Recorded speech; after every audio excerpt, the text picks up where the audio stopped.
Ang kwento ng mahiwagang sining na pamahid. Noon pa pong unang panahon, may isang pintor na nagngangalang Daniel. Namumuhay po siyang mag-isa sapagkat kapwa pumanaw na ang kaniyang mga magulang na nag-iwan lamang ng isang pamahid na nasa loob ng maliit na kahon. Huling alaala bago sila lumisan sa mundong ito. Isang araw, siya po ay inanyayahan sa palasyo upang iguhit ang larawan ng prinsesa. Habang naglalakad, may dambuhala pong sumulpot at tumarang sa kaniyang daraanan. Isdawha? Tama, ako ang dambuhala. Ha. Pakiusap, umurong ka na. May mahalaga po akong gagawin. Hindi maaari. Hindi ako aalis hanggat wala kang ibinibigay sa akin. Ano po ba ang nais ninyo?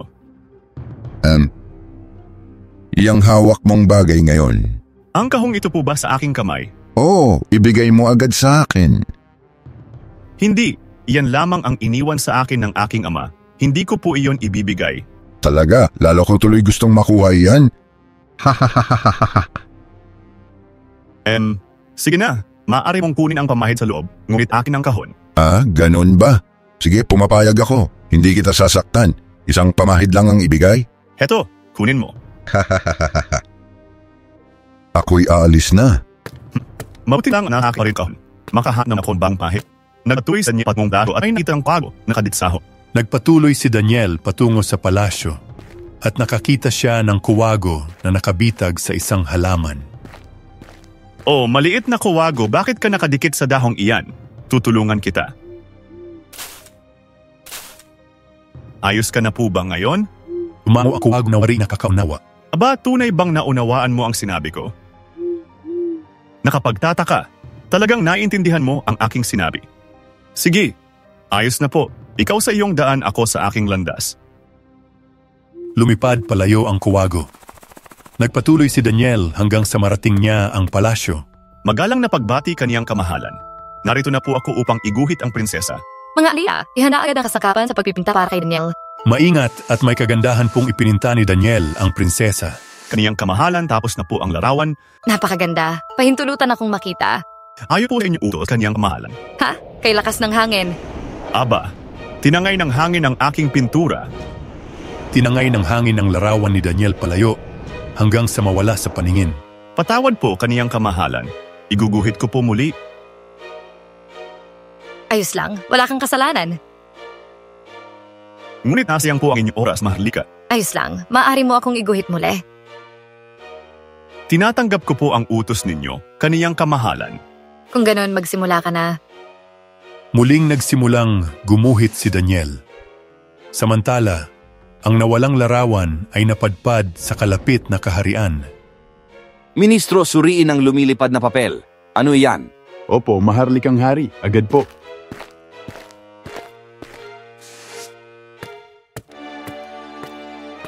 Isang rawan ng isang maharlikang binibini.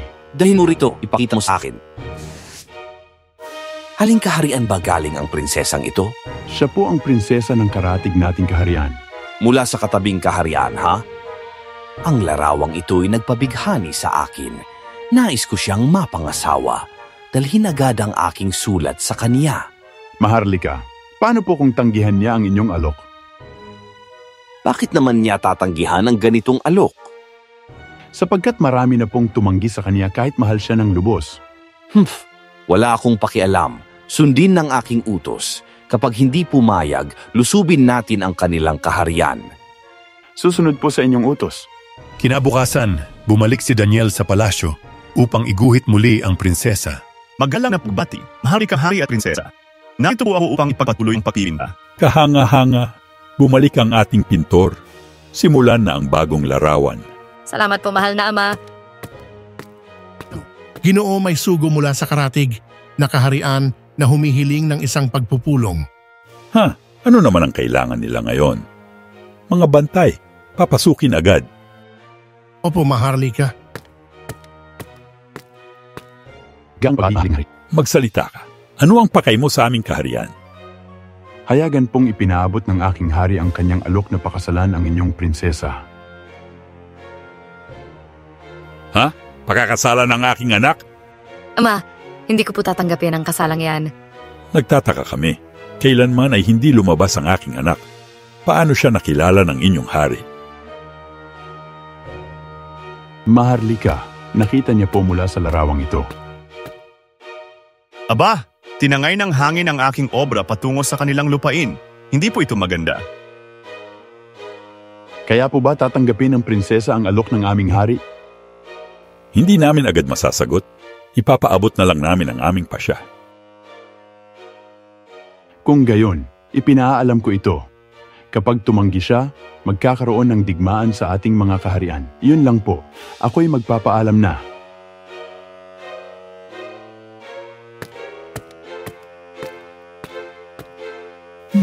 Isang mabigat na pagbabanta.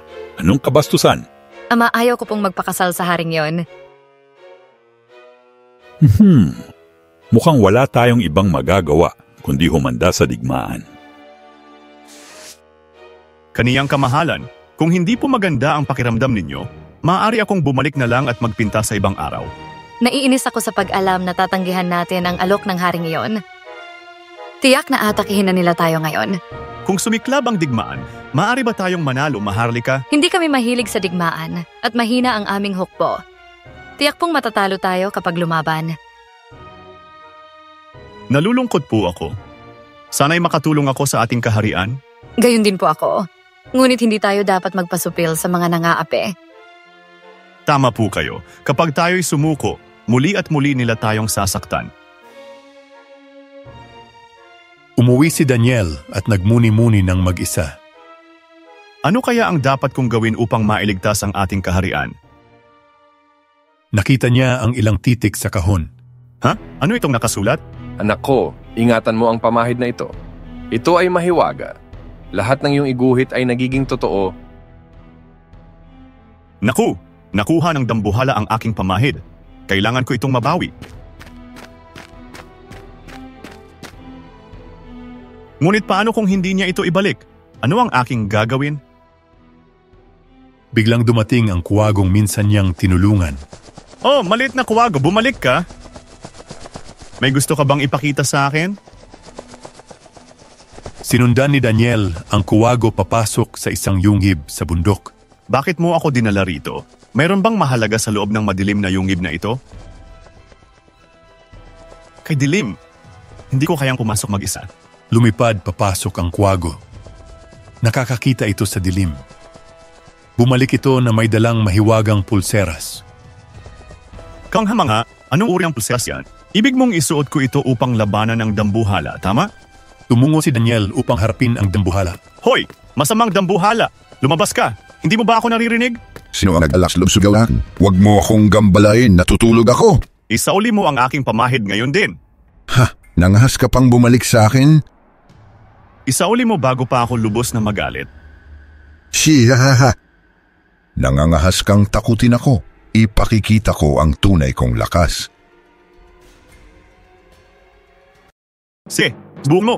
Itinutok ni Daniel ang mahiwagang pulseras sa dambuhala. Lumaki ito at tinalian ang mga kamay ng dambuhala. Aray, sakit! Ang sakit sobra.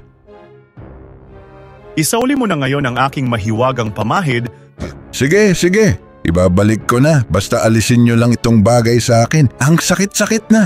Inalis ni Daniel ang pulseras sa dambuhala. Heto, kunin mo na ang pamahid mo. Mabuti. Sa susunod, huwag ka nang mananakit o hindi na ako magpapatawad. Opo, nangangako ako. Hindi ko nasasaktan ang sinuman. Tiyakin mong tutuparin mo. Aalis na ako. Nang nabawi na ang pamahid, nagmamadaling bumalik si Daniel sa palasyo. Kaniyang kamahalan, mahiwaga po ang pamahid na ito. Lahat ng aking iguhit ay nagiging totoo. Igubuhit ko po ang mga sundalo upang tayo'y makalaban. Mangha-mangha. Napakaganda. Maharlika, masamang balita. Nasa labas na po ang kalaban at inaatake na ang palasyo. Ano? Nandito na sila? Daniel, iguhit mo na ang hukbo ngayon. Wala na tayong oras? Ayon po sa inyong kagustuhan, kaniyang kamahalan. Lahat kayo, ito na ang oras upang ipaglaban ang ating lupain. Ihanda na ang hukbo ngayon.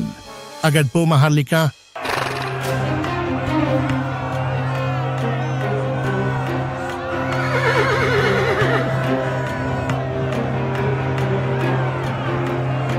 Hukbo, sumugod na.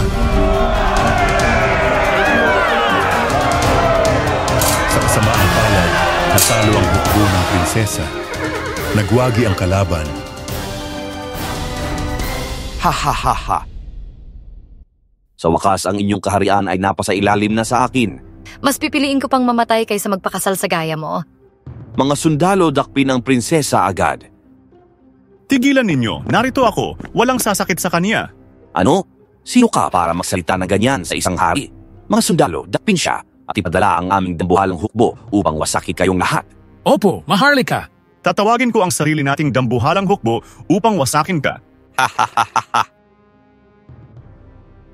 Ano? Iyang pintura? Yan ba ang iyong hukbo? Ha ha ha ha! Dambuhalang hukbo, lumabas na kayo. Ha? Bakit wala silang lumilitaw? Daniel, ayos ka lang ba? Huwag kang mamatay. Patawarin mo ako, hindi kita naprotektahan.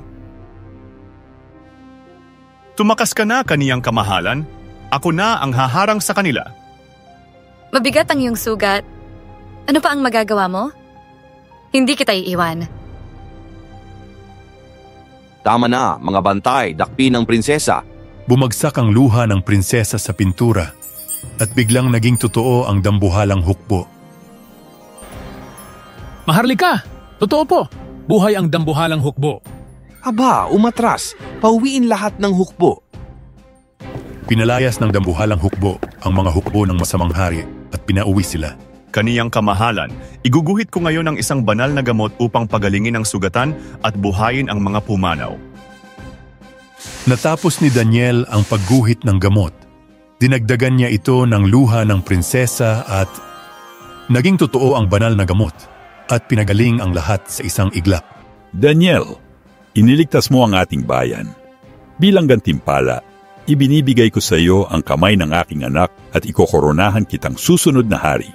Maraming salamat po kaniyang kamahalan. Salamat po, Ama. Sa huli, ang kasalang Maharlika ay naging marangya at masaya. Nagbantay ang dambuhalang hukbo at wala ng kaaway na nangahas bumalik.